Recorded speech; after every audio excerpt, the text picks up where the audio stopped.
Republicans in the House who might want to throw a wrench in this one big, beautiful bill, you might find yourself on the way out.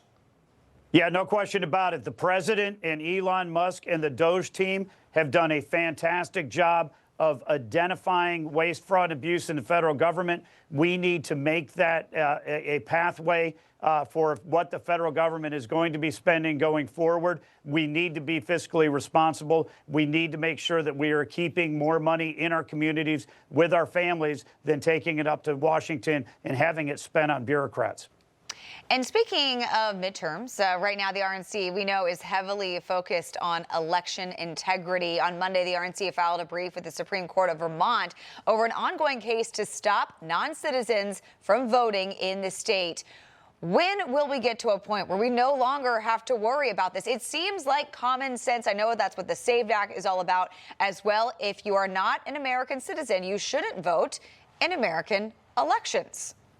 90% of American voters agree that only American citizens can vote or should vote in American elections. It is absolutely common sense. We are stunned that we are still continuing to see efforts by the Democratic Party to weaken this down. We just won a major lawsuit in New York over this issue.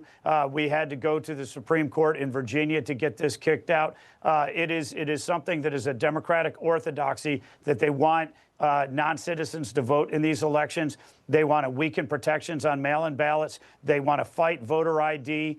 We need to make sure that our elections are going to be safe and going to be fair. Yeah, good point. You know, Mr. Chairman, this is the thing, and we've talked a lot about it, obviously, with the first 100 days of the president's administration.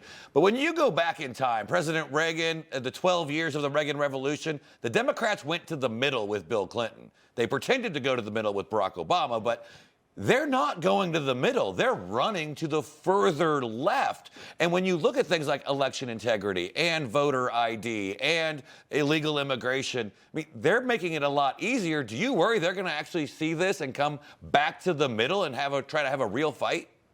What we're seeing right now is the Democratic Party is rudderless. They are leaderless. They are continuing to double down on the same formula that they ran on in 2024, which is open borders, inflationary spending, and a weak America. As long as they're going to fight harder for violent, criminal, illegal aliens than they are for American families, they are not going to be successful in the elections. What Republicans need to do is continue to focus on our voters, focus on our constituents, our citizens all across this country, know what the issues are for them, and put solutions on the table, and we'll be fine at the election on Election Day. But right now, what we're seeing out of the Democrats is a doubling down on stupid, and it's not going to work for them.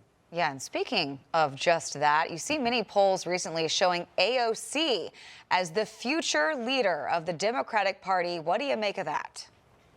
Well, I think it's ironic that we see Senator Durbin now saying that all of the older Democrats need to step down and give way to the next generation. I'm sure Chuck Schumer is probably not real happy to hear that critique. But the fact is, AOC is going to double down on the same policies that Kamala Harris and Tim Walz just ran on. She is not bringing any new ideas to the party, nor is anybody else in the Democratic Party. The fact is, the American people want a strong country. They want strong borders, a strong economy, and a strong national security apparatus to protect our interests around the world. Donald Trump and the Republicans are fighting every day for that agenda. You know, Mr. Chairman, before we let you go, earlier you mentioned election integrity, keeping illegals from voting. Well, this week, President Trump also called on the Justice Department to investigate ActBlue, which is the Democrat online fundraising arm, which Congress has found could be tied to potential fraud and foreign donations. This is a whole level of protecting election integrity. And I know when read, the counterpart to ActBlue, the Republican side, it does have basic security protocols. What is your thought of this investigation of ActBlue? I encourage this approach, and I'm glad that Pam Bondi is going to be taking this up at the Department of Justice. Over the course of the last election cycle, 9 different state attorneys general opened up investigations into ActBlue. We have seen plenty of situations where there are straw voters who are coming in through other folks to make those donations, which is clearly illegal. We need to make sure that the money in these elections is going to be legal money, the same way that we need to make sure that the votes in these elections are going to be legal votes. Information. Truth is freedom. Is Newsmax. It's real news for real people.